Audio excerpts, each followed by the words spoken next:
ডালিম ভাই,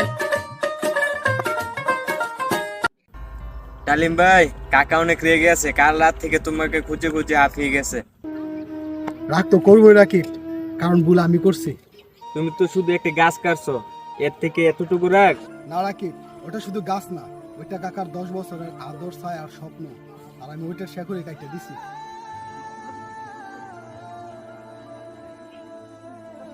কাকা, আমি দোষ করেছি, মাফ চাই না, শুধু কাজটা আবার করে দিতে চাই।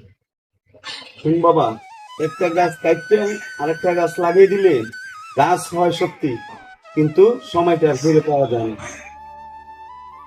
তাও কাকা, এই ভুলটা থেকে আমি আর রাকিব যদি কিছুটা শিক্ষা নিতে পারি, খেয়াল রাখবে যেন আর কারো গাছ কখনো না কাটে। আমি বাবা খুশি তোমরা যখন তোমাদের ভুল বুঝতে পারছো, এতে আমি খুশি। এটার নামই শিক্ষা। একটা গাছ বড় হইতে যেমন সময় লাগে, একটা মানুষকেও তার ভুল শুধরানোর জন্য সময় দিতে হয়। এটাই হলো মানুষের শিক্ষা। বুঝছিস রাকিব, ভুল থেকে শিক্ষা নেওয়াটাই হলো গিয়ে আসল শিক্ষা। গাছ কাটার আগে ভাবো, সেটা শুধু কাঠ না, কারো স্মৃতি, ভালোবাসা আর ভবিষ্যৎও হতে পারে।